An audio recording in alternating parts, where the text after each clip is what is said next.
стрим. Удам байха. Удам юм. Не получится, короче, донар. Тигедла. Оркты, стрим, харкты, лайк-то, викты.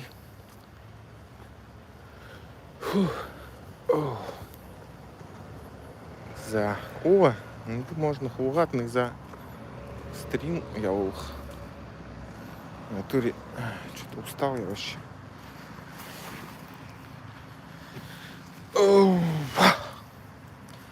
За.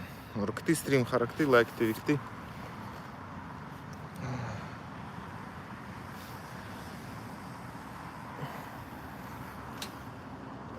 Что-то я тупанул. Думал, типа свечу телефоном, зачем-то камеру туда поставил.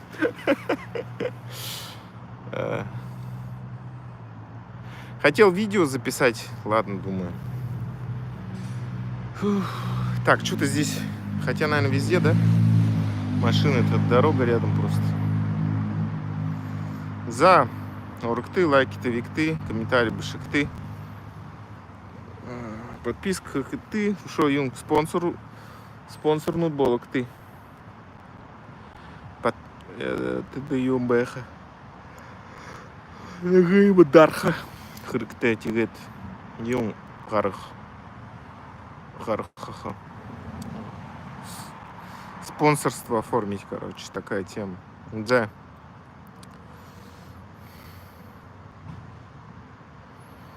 За комментарий нут башекты. Мане даем. Уже за халум был живен. Так, подписчик гуд, да? Так, режим участников. Конца подписчик гуд. За. А то эти хэштеги вот, ну, то всякие мы башки вообще. Хрыгуимы. Рашка, уракша, всякое такое. Тима Юман. Башки.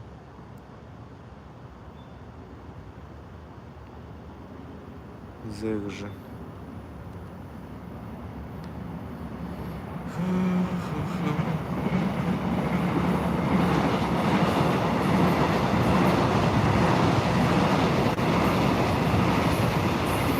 Нодер как-то вообще халум. Бэна. Ты где? Я здесь. В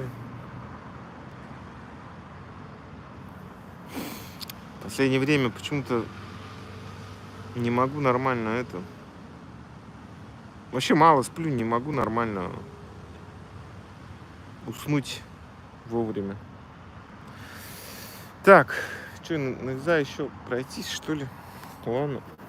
Пока заходить. Хотя уже 3 минуты. Занух идут. Наверное, слышали новость-то уже. Нывы хувун залу. Мане болят хувун. Тавонзун тухрик ильгэгэ НРДК до свобода. Свобода России.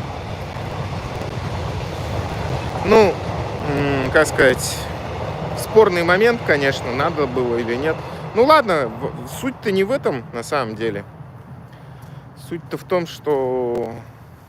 и комментарий написал. Не где-нибудь, а ВКонтакте тоже, конечно. Но суть не в этом. Суть в том, что парень с яйцами, короче, ему 14 лет дали. Сперва, видимо, 7 просили, сейчас 14. Короче, показательное, конечно, судилище на самом деле. Ну, а что вы хотели от этих людей, от этих оккупантов?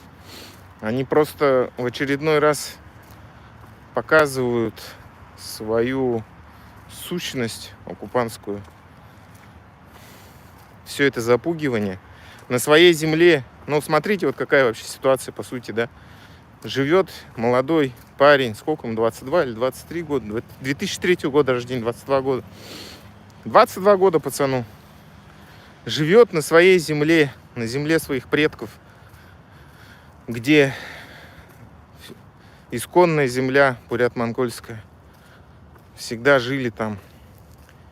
И приходят какие-то оккупанты, устраивают свои какие-то, навязывают свои правила, отправляют на какую-то никому не нужную только этим оккупантам войну. И человек просто не хочет никуда идти. И не знаю, ходил ли он на митинги, еще куда-нибудь, но это не важно. Главное, что он сделал такую, как бы сказать, акцию, такой поступок. На самом деле это тоже поступок. Ну как тоже это, находясь там, любое, как видите, высказывание, даже комментарий несчастный, какой-то донат небольшой. Ну, суть-то не в этом. Суть-то в том, что он совершил реально поступок. Это надо иметь яйца.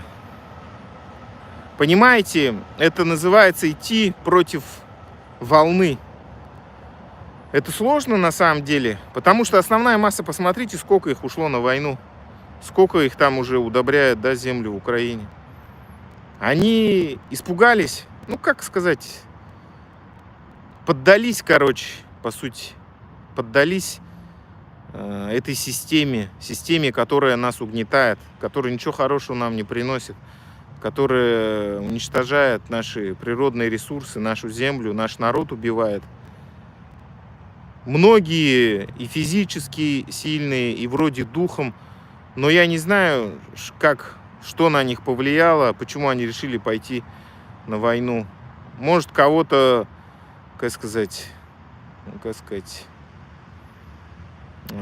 деньги, да, там заинтересовали, кого-то, кто-то просто, понимаете, вот послушался там кого-то, да, знакомых, пропаганде поддался. Короче, вариантов много, но вот есть, видите, люди, которые... О, нифига себе тут. Паук прям передо мной спустился. Откуда ты взялся? Есть люди, которые, есть у них яйца, которые смелые ребята. Вот задонатили украинцам. Написал комментарий в поддержку. Выступил с антивоенной позицией. Наверняка за независимость Бурятии еще писал. Мы просто пока не знаем. Ну, просто это будут скрывать же. Короче, наш Залух Увун, молодой парень, бурят-монгол, совершил поступок, пошел против системы, пошел против волны. Это не каждый сможет, на самом деле, еще находясь там. Никуда не уехал, ничего. Ну, его, понятно, ФСБшники взяли, скрутили. 14 лет пацану молодому дали. 14 лет за 500 рублей. Это сколько в долларах-то? Сколько это, блин? Короче, это вообще копейки. Ну, как сказать. Ну, сколько смог, столько, как бы сказать, задонатил. Комментарий написал. Совершил поступок, короче. Пацан молодой. Зурхте. Ну, как бы сказать, как это перевести правильно. Духовитый, короче, вот так. Понимаете, вот сколько народу, да, все они, вот эти все наши продажные элиты, все они обоссались, да, обосрались что-то выступить, за свой народ сказать, против войны выступить. И вот, ну, только те, кто за границу уехал, да, и то многие за границу уехали и сидят в суд, даже что-нибудь написать, комментарий или еще что-нибудь. Ну, может, комментарий пишут. Но куда-нибудь выйти так с открытым лицом тоже боятся. А тут парень, находясь дома у себя, на земле своих предков, не испугался. Ну вот, взяли его, получается. Судилище устроили, 14 лет ему, получается, дали этому пацану молодому бурят-монголу. Такая вот история. Видите, боятся эти черти, боятся того, что таких пацанов будет становиться и девчонок больше, которые будут сражаться за независимость своей родной стороны против оккупантов, против этих фашистов. На самом деле фашисты они, кто еще? Разграбляет нашу землю, уничтожает наш народ. Не только наш, вообще все уничтожают. И саха, и тувинцев. Все народы уничтожают. И Такие из УРХТ Хувуд все равно есть. Многих, конечно, отправили на войну. Ну, я говорю, к сожалению, многие, видите, как размышляют, типа, что я могу один сделать, что типа такого, короче, что-то такое, да. Боятся, потому что, видите, вот такие вот в 37-м, 38-м году до этого репрессии проходили, геноцид, уничтожали наш народ, оккупанты. И ну, запугали как бы поколение, да, целое. Поэтому привыкли так жить, типа, ой, молчи, молчи, ничего не говори, не высказывайся. И вот до того дошло, до маразма, что даже идут на войну, как сказать, молча. Кто-то даже может еще бахвалиться, да, идут там. Я недавно смотрел передачу этого Сергей Медведев, как она, Левиафан называется. Зачем он этого Иноземцева позвал, я не понимаю. Ладно, Липсица позвал, это нормальный мужик. Но этого Иноземцева беспонтового. Ну и там, как бы от Медведев-то он такой нормальный чувак на самом деле. Спрашивает, вот, ну, очевидно, говорит, ну, как бы все понимают же, вот скоро распад Рашки будет. Что вы думаете по этому поводу? Ну, несколько раз ему подводит. И тот тупит, говорит, да не, типа, ничего не будет. Максимум, говорит, отойдут только Кавказ, Тыва, там, Саха. Ну, как бы, одна Саха, Якутия, треть Рашки, да? Он просто, видимо, не знает географию. Там, представляете, сколько территорий. И то потом такой, ой, не, Саха, как сказать. Ну, то есть, на самом деле, знаете, я вот что понял, даже самые упертые вот эти вот имперцы все, те, кто за Рашку, да, даже они все-таки понимают на самом деле. Ну, они, конечно, хотят, чтобы, как бы она сказать, целостная, типа, осталась. Типа, смогут они там что-то изменить. Да ни хера не смогут, ничего они не меняется. Я же вижу. Особенно за границей. Ничего у них мировоззрение не меняется. Поэтому, видите, в их влажных фантазиях, видимо, ничего не поменяется, все будет нормально. Но на самом деле процесс идет. Такие дела. Это что за у меня тут Слава России какой-то появился? Как он еще подписался, что ли, на меня? Я же вроде закрыл. Как думаешь насчет завтра в Стамбуле? Мне, знаете, вот что смешно в этой ситуации показалось. Когда Зеленский написал, я, короче, буду ждать его. Он как будто, знаете, разгадал, как надо поступать. Он, знаете, по сути, он вызвал пыню Путина на разы, да, типа. И как бы вот на пацанскую тему его взял. Типа он, как сказать, вывезет, не вывезет. Ну, то есть, как сказать, Зеленский же тоже в СНГ вырос. И, типа, вызвал его по разам, типа, давай вот. Он же, ну, как бы, пыня же, Путин боится же встречаться с Зеленским. Даже его имя не произносит, фамилию. А здесь он, получается, ему это подвел, получается, да. Все, я, говорит, буду тебя ждать в Стамбуле. Ну, это реально, как будто он ему стрелку набил. По разам, говорит, выйдем с тобой. И это самое смешное, что здесь, знаете, как сказать, по пацанским понятиям, ну, по которым якобы живет Пыня и вот эта Рашка, он же должен был ответить, типа, да, там, типа, без базара приеду, там, выйдем с тобой. Тем более, видите, он как во всеуслышание это все заявил. И, конечно, знаете, с одной стороны кажется, как вообще, неужели мировая политика, она вот так вот и строится, что, как сказать, как это называется-то?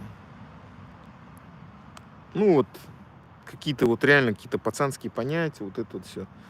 Ну, видимо, так оно и есть. Ну, получается, Пыня Путин, раз он до сих пор не ответил, он зассал, получается. Раз на разы не хочет выходить по разам с Зеленским. Ну, Зеленский красавчик, переиграл и уничтожил. Он же хотел опять, как сказать, видите, США и Европа принуждают же к миру. Это опять-таки к вопросу о том, что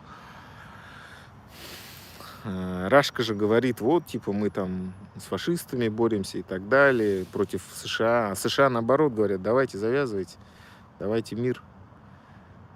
И это, видите, эти хотели выкрутиться, типа, в Стамбуле, там, вернемся к обсуждению, а Зеленский тут сразу раз и говорит, ну вот, я туда приеду, выйдем с тобой раз на раз, если хочешь.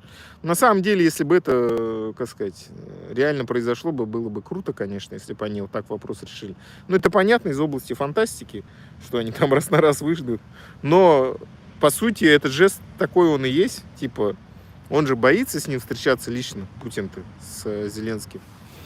Даже его имя боится произносить. Как он его зовет-то? Ну, короче, всяко разно зовет. Еще недавно видео вышло, меня, конечно, оно поразило вообще. Он, знаете, реально сам, походу, употребляет, что ли, пыни. Потому что он говорит, вот, ввели санкции, типа, европейцы. Он еще придурками их назвал и говорит, против них работает. Мне настолько смешно стало. Я думаю, ты вообще, как сказать, ты вообще врубаешься, нет, вообще, в ситуацию? У тебя страна скоро рухнет, развалится из-за экономического кризиса. Там уже бюджет, как сказать, дефицит бюджета у тебя. И ты тут какую-то чушь просто несешь.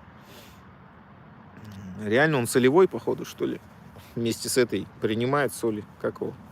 Мизулина. Ну, та-то точно.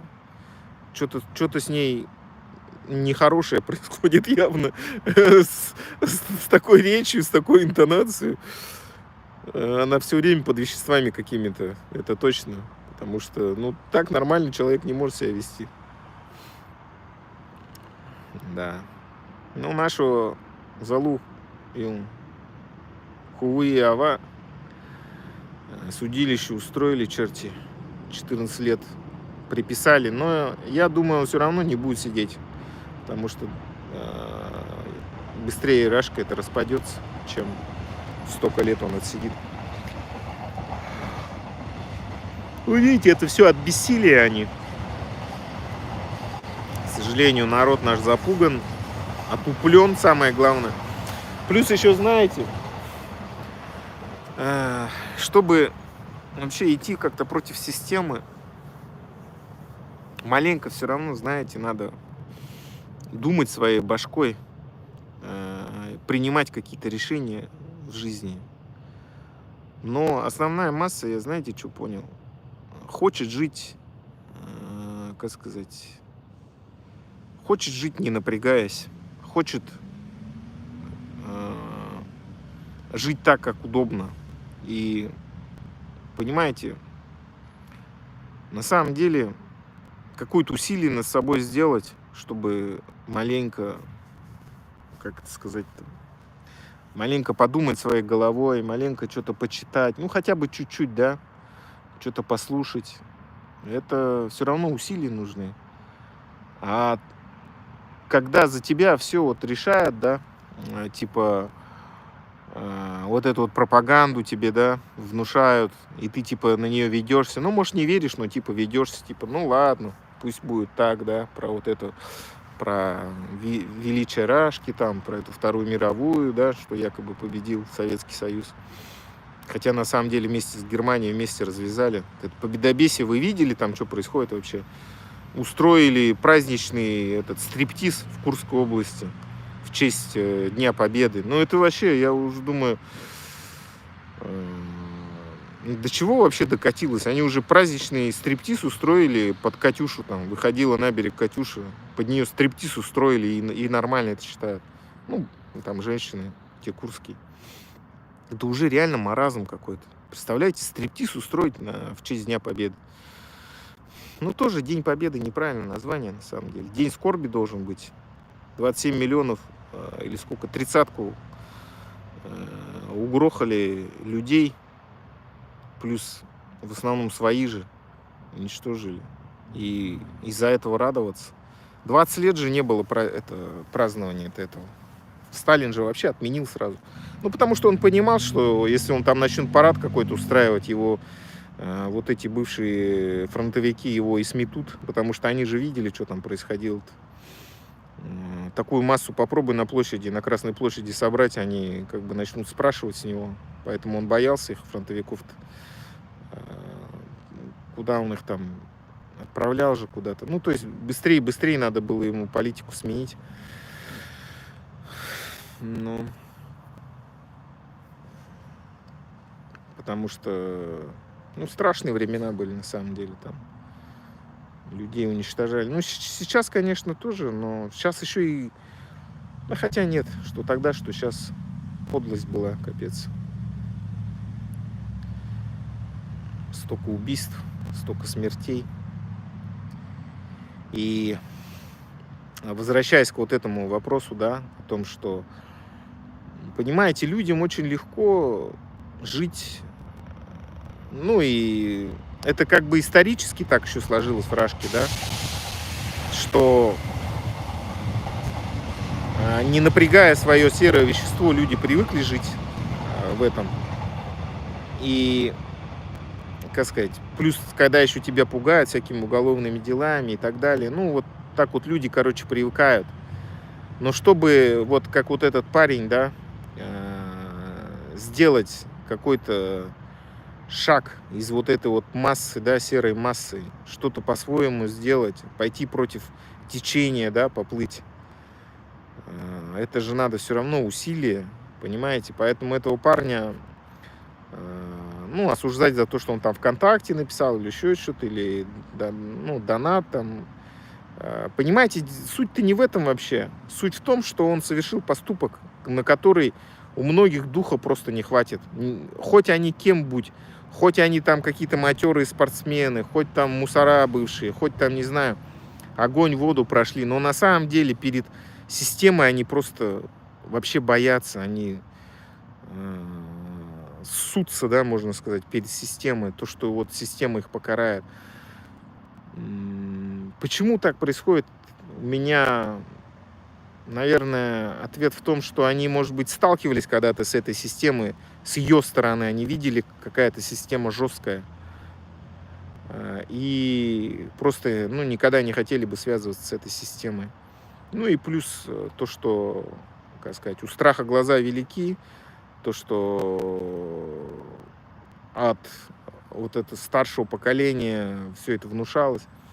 Ну и плюс еще и, я говорю, это инертность мышления. Хотят жить в этих розовых фантазиях, что вот якобы буряты и другие народы все вступили в Рашку по своей воле и так далее. То есть не было завоевания. Ну, то есть потому что это, понимаете, это надо будет с этим всем разбираться и какую-то точку зрения по этому поводу свою иметь на все это событие. А когда тебе все это внушают, тебе же легко с этим жить. Типа, там немцев побеждали, еще что-то. Хотя чушь это собачья. Вместе с немцами воевали на тот момент совки. А потом в 41 году наших опять погнали. Вообще не хотели они того, на войну на эту идти. Но куда денешься, когда там эту мобилизацию. Так же, как сейчас принудительную мобилизацию объявили. А потом начали этот миф разгонять, что вот все там добровольцами поперли. Все то же самое, вот вообще ничего не меняется в Рашке. В Рашке все стабильно, как говорится. Как там пациент стабильно в тяжелом положении находится. Такая история. Такие дела. Но, понимаете, парня этого, конечно, надо как-то поддержать. Я только не знаю, как его поддержать можно вообще. Ну, хотя бы говорить о нем, не забывать. Таких людей нельзя забывать, которые, понимаете, которые совершают поступки. Многие, конечно, сейчас, как сказать, кто, начнут осуждать его, да, или еще что-то. Типа, мало задонатил там, или мало, типа, сделал. Суть-то вообще не в том, что мало или много сделал. Суть-то в том, что он вообще сделал, в отличие от многих. Он не испугался. Сделал поступок, понимаете, вот люди-то чем отличаются? Кто-то способен на поступок, а кто-то нет. И вот в этом как бы вся и суть на самом-то деле.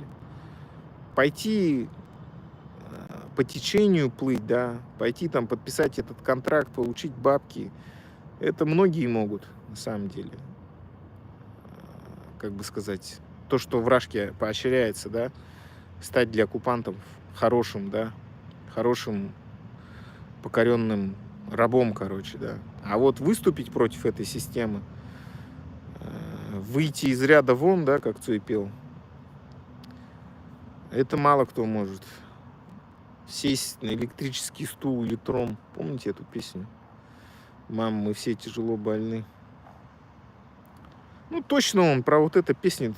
Цой-то вообще точно вообще. Вот все его песни послушаешь, вот, как сказать, в этом он дурдоме всю жизнь и жил под названием Советский Союз, Дарашка.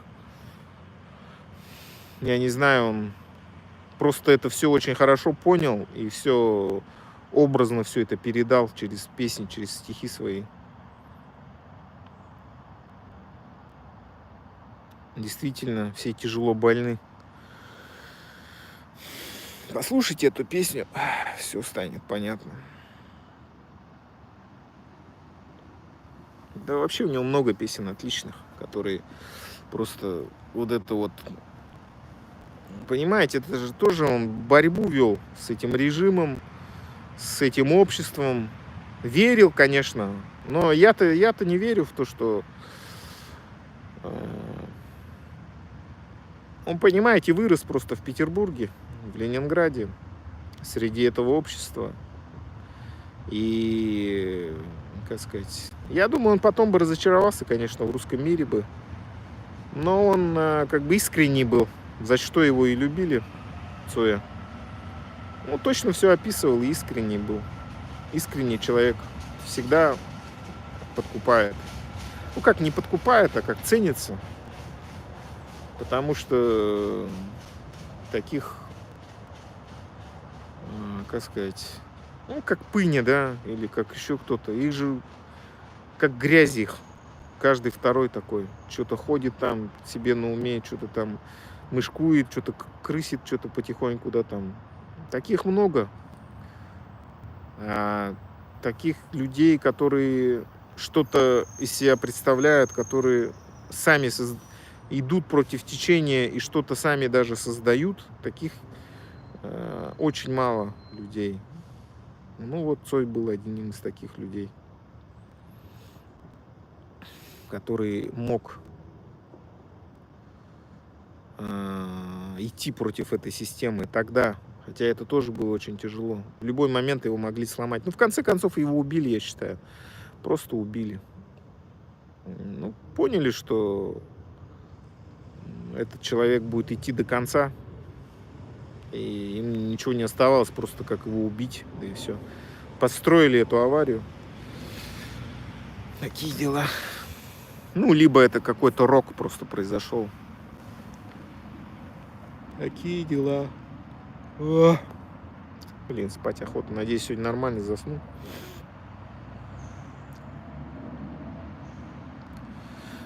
Поэтому, видите, вот этот наш Бурят Хувун, это тоже как бы первая ласточка на самом деле. Это тоже человек, который вышел из ряда вон, совершил поступок. Немногие на это способны, я еще раз говорю. Тем более, понимаете, находясь там и, как сказать, находясь на земле своих предков, не побежал никуда.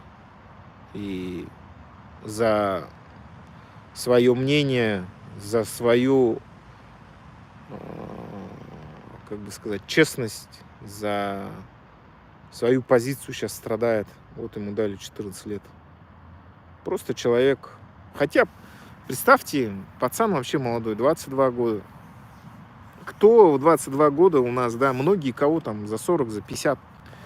Я таких в Монголии сколько или еще где-то, сколько видел-то вообще.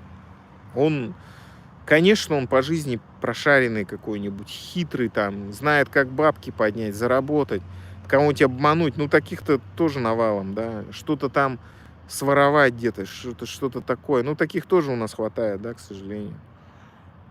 А вот так вот, чтобы свою проявить позицию, что-то еще, таких мало на самом деле. Много же кто в Монголию свалил, особенно, ну, как сказать, типа дети элиты, что ли, как сказать-то. Сразу на жопу сели, поехали.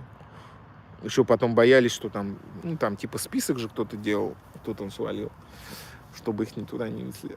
Просто, знаете, грустно было, конечно, за всем за этим наблюдать, что вот на словах-то многие, знаете, такие, как сказать, львы там, да, тигры, а в реальности, когда вот против системы что-то сказать, духа вообще не хватает.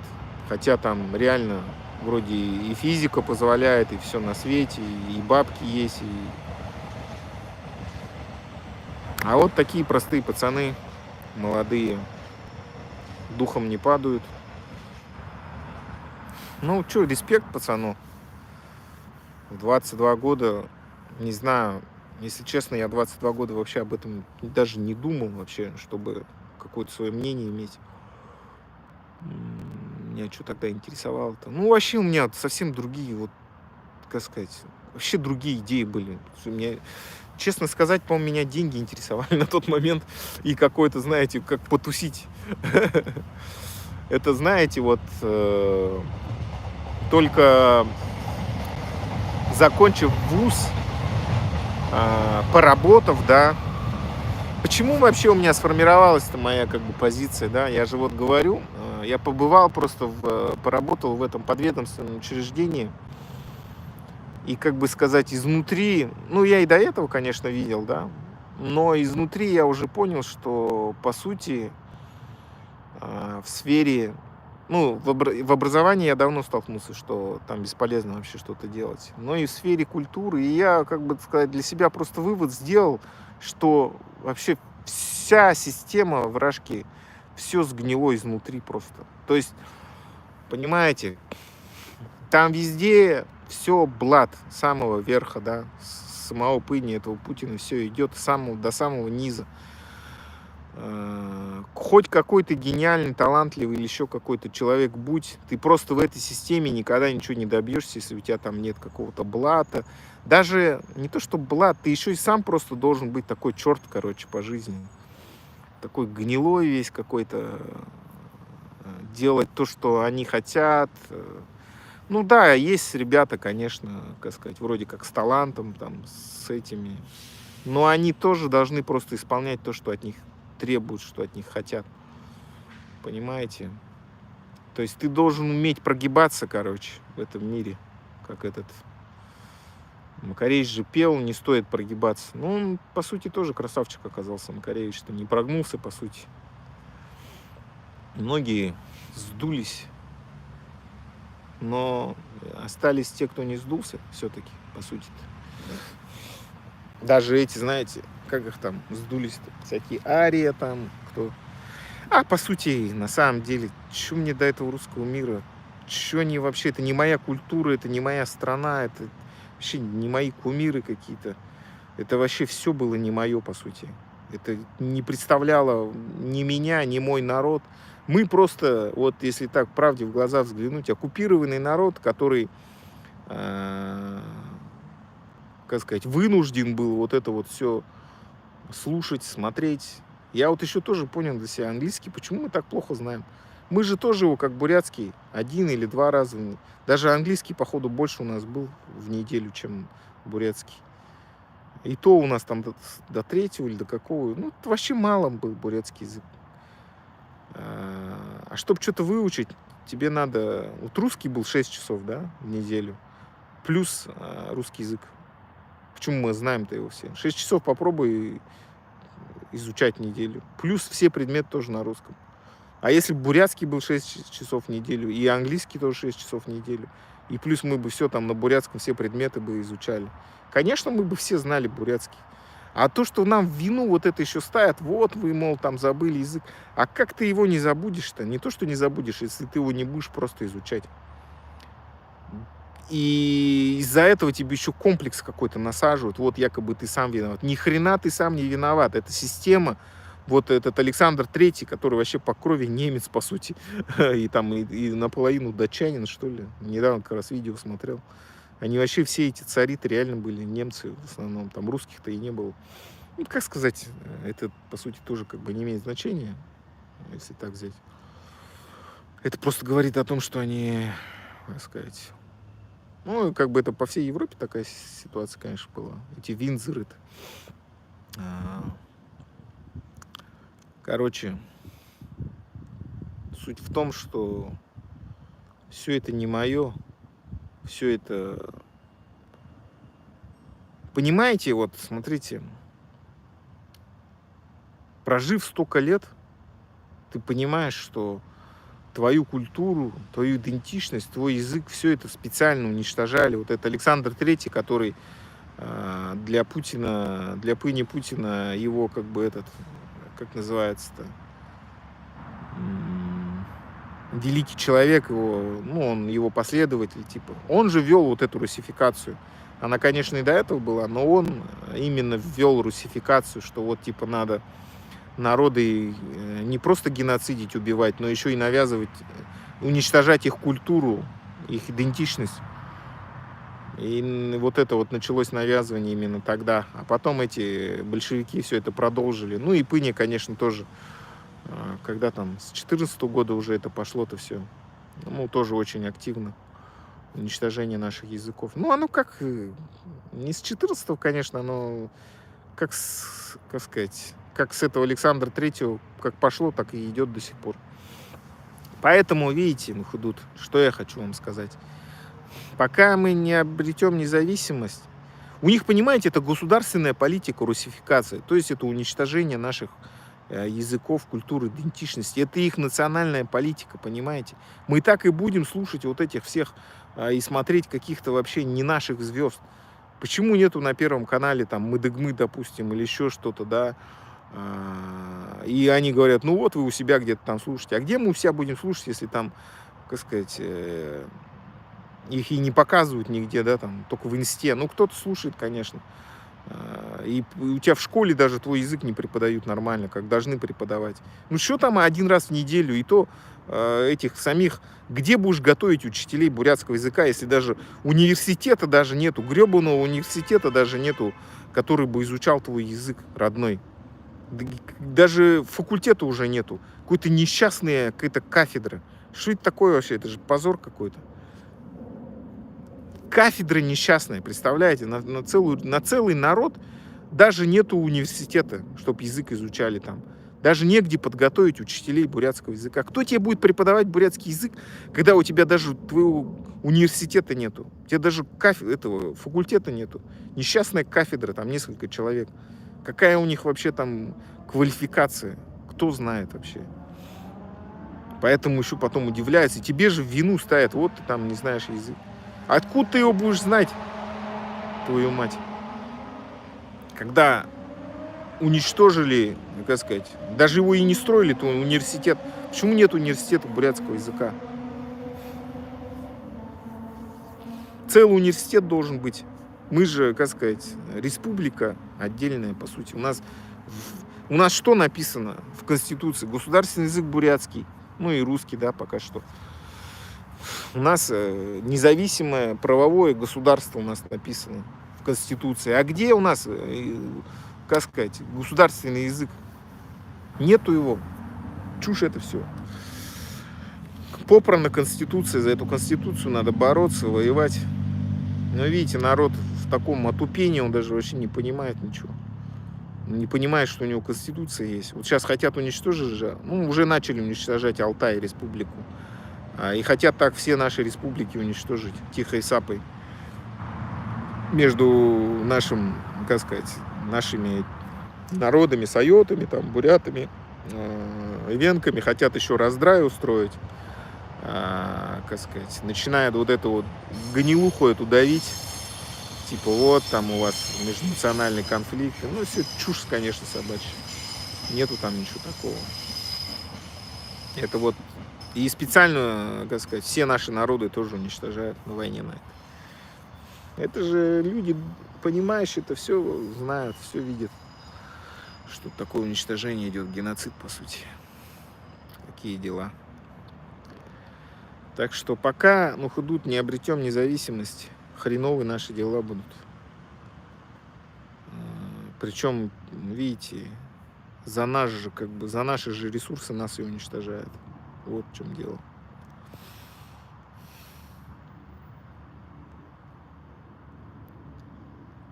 Привет из Москвы, слава Украине. Слава Украине, героям слава. Ты опять забыл сделать комментарий? Нет, я не забыл. Это люди подписались. Он несен список политзаключенных. Что?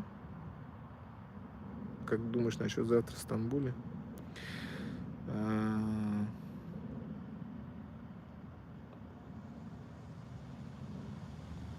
Опять как-то Елизавета БНД говорит. Я вот про БНД, походу, видео сделаю, где он там этот... как его там... Где он там камин-аут делает. Еще что-то там. Про то, что хочет ЛГБТ-сообщество какого. Ну, ладно, эта тема такая тоже скользкая какая-то, про нее сильно там говорить. То есть, как бы хейтеров на кучу прибежит, там с Викой молодая во главе, да, там, что вот она же главная защитница всего этого гей-движения. Ладно, про это не буду ничего говорить. Но мне кажется, это просто, знаете, вот они трясут всю эту тему, да, тоже наши буряты некоторые. Но это вообще не основная тема. Вот это вот, я не знаю почему, ну, понятно, что они там, как сказать, гранты на всем этом делают. Но я вам точно скажу, у нас первостепенно это независимость, а не вот это вот, не права геев. Для того, чтобы Путин 5 минут погулял по Красной площади, всю Москву перекрывали. Ну да. Так что с Зеленским он раз на раз точно не выйдет, испугается. Хотя он вроде там якобы занимался, чем он там занимался? Самбо, что-то такое. Да, наверное, чешет тоже. Скорее всего, так в форму просто его нарядили, походил там, что-то побегал, типа занимался там. На самом деле, наверное, это... Он же сам говорил, пиво там где-то, пиво, колдырил где-то ходил. Под заборами где-то ходил, колдырил там. Сначала Путин говорит, Зеленский нелегитимный, а потом я хочу с ним вести переговоры.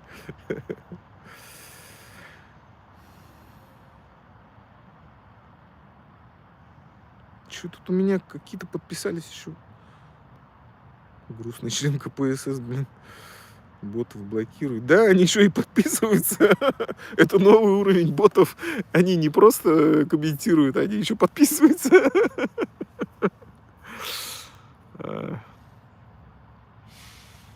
Они за власть держатся, ватники, неважно, люди, дно для Путина. Да. Я записала твой эфир. Записывай, записывай. Он у меня самого записывается. Что засуетилось? Не надо было разводить нацизм, фашизм. Да он и был разведен, как сказать. Это просто нам красиво врали, что вот, боролись с фашизмом. По сути, это братья-близнецы, я же говорю, Германия, СССР. Сейчас же вот идет вот это вот развенчание мифа-то. Никто с русским фашистьем не хочет иметь ничего общего. Ну да. Ребята, людей больше, чем ментов. Если народ не будет терпеть, скинет ли Путин. Да народ просто, как сказать-то, видите, за столько лет, за 700 лет рабства. Это надо, чтобы 700 лет свободы было русского народа. Но видите, это вообще капец тяжелая история. Сэмбэ на Ямарс стримен. Ну, про этого парня и вообще так.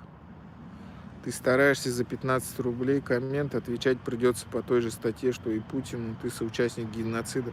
Кстати, там этот же ему назначили, Пыни-то, как его? Трибунал, короче, в Гааге. Уже начали собирать все доки. Так что, понимаете, он еще боится, вдруг его Зеленский схватит, повяжет и в Гаагу повезет. Поэтому он туда понтуется ехать, в Стамбул-то. Я не знаю, Турция, она член этого, нет, МУИСа. Но могут и в Стамбуле его взять тоже. Вряд ли он туда поедет.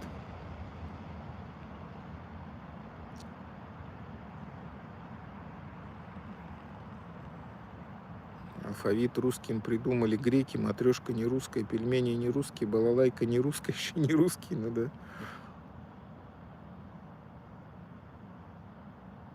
Путин уже царем называет КГБшную моль, носившую чемоданы Собчаку, что у ватников в голове. Флаг над Рейхстагом повесили не русские. В Москве вечером уже русской речи все меньше и меньше слышно. Но это хорошо. Пускай.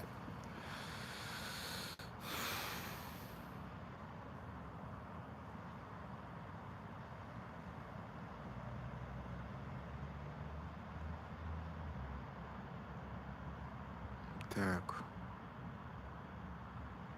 Пишут, что Бурган возвели в Донецкой области. Совсем с ума сошли. Но это, конечно, бред уже полный.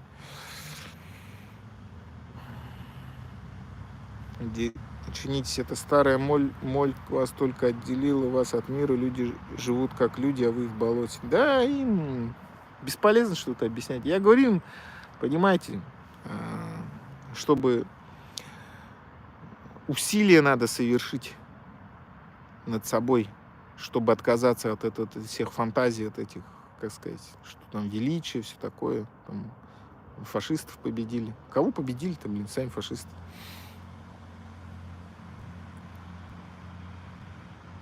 Бурятам надо друг другу помогать. Согласен, но нас тоже очень конкретно разделили.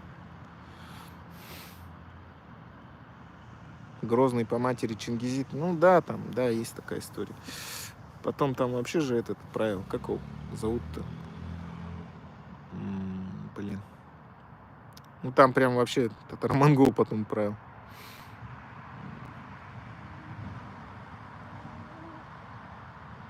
Автор все правильно глаголит. Ну да.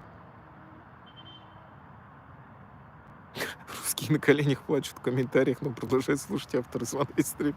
Это боты просто.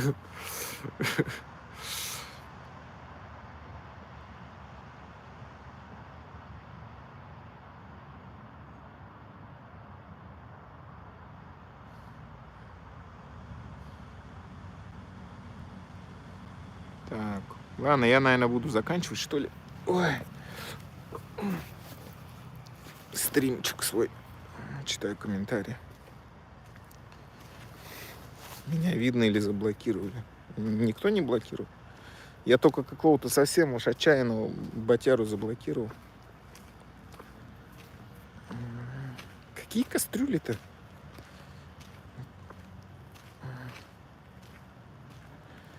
Так. Они, знаете еще, что я хочу сказать? Для них, ну, понятно, не для самого русского народа, а для ФСБшников этих, то, что на Майдане люди свое мнение выразили, для них же это вообще как ножом по сердцу.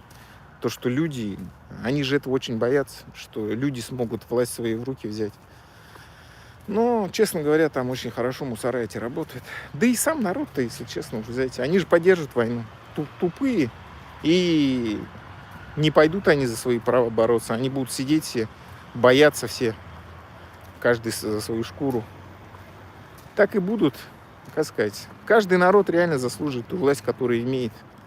Поэтому здесь удивляться нечему. Просто украинцы другие на самом деле. Понимаете, и корейцы тоже другие. Корейцы, вон, студенты, целый сколько, уже год или сколько, студенты, блин, медики, постоянно ходят, бастуют против, ну, там, какое-то правительство приняло какую-то меру, короче, которая, ну, и в будущем врачам не очень будет, короче. И вот они бастуют, молодежь. Тут вообще они, как сказать, жесткие ребята, молодцы, корейцы. От народа зависит. А вражки, что, эти студенты, что там, язык в жопу запихали, ходят.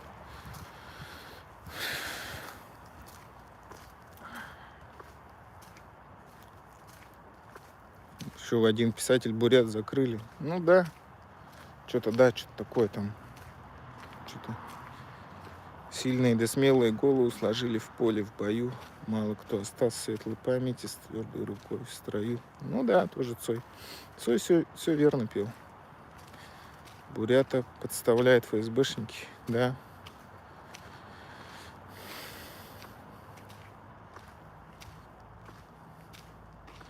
У бурят есть свои земли и территории, у русских никогда не было, живут без прав, в своих клетках ненавидят весь мир. Да, кстати, тут в Корее-то тоже есть такие. Корейцев вообще ненавидят. Ну, потому что тут же, как сказать, менталитет-то такой, ну, как...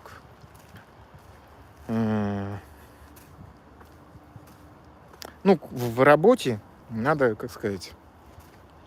Вот как-то, я не знаю, как это тоже все соотносится, но вот в работе саджан, то есть начальник, надо его, как бы сказать, беспрекословно слушаться. И это, короче... Ну, здесь нет такого, типа, вольности, да, что, типа, как сказать, что хочу, то и делаю, да. Ну, как тебе сказали, так и будешь, короче, делать. И это... А вражки как привыкли еще работать-то? Халтурить, курить там, да, по полчаса, по часу, куда-то теряться. Типа там с похмела приходить, где-нибудь валяться там. Ну, короче, спустя рукава работать. А здесь такого тебе никто не будет терпеть. Поэтому, видите, здесь вот это вот... Ну, как сказать, если ты пришел работать, ты работаешь, все. Никто с тобой тут нянькаться не будет. Это не рашка тебе, чтобы тебя там... Ну, как сказать, это же объяснимо, почему там так работают. Потому что там сама работа, она, ну, как бы и не нужна никому, вся твоя деятельность. Там же все существует за счет этого. Продажи природных ресурсов. Поэтому эта вся страна, это просто декорация. И в этой декорации есть еще одна декорация. Это Москва.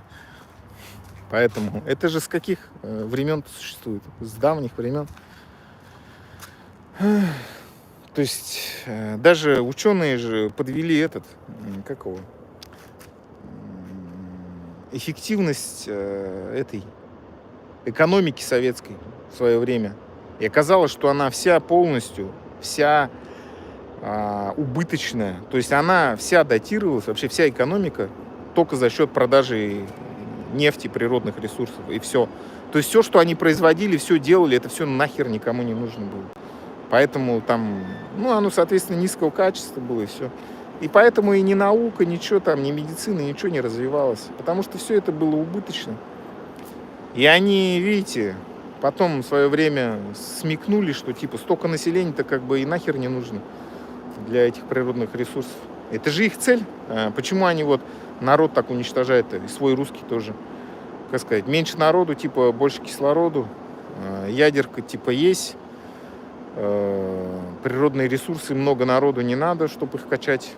Им, по идее, выгодно и наши народы как бы сократить, и русский народ тоже сократить. Поэтому, как сказать, русским-то тоже сильно тут радоваться от того, что эта война идет, как бы сказать, смысла нет, но они не понимают просто этого. Они в какие-то в эти фантазии тоже верят, что там величество. Вы сперва посмотрите реальности в глаза. У вас, как сказать, такая трагедия тоже вообще-то идет. Ну, конечно, не такой масштаб, как у нас, потому что у нас там меньше, ну, прямо кратно меньше нас. Но у вас-то тоже как бы это... Ученые же тоже посчитали, сколько там к концу столетия-то будет. В 2 раза меньше населения будет в Рашке. Самих русских сократится. А нас-то, блин, если так все будет продолжаться, так вообще мы почти исчезнем. Конечно. Поэтому нам и надо срочно отделяться, чтобы свой народ сохранить. Ну, как сохранить, развивать.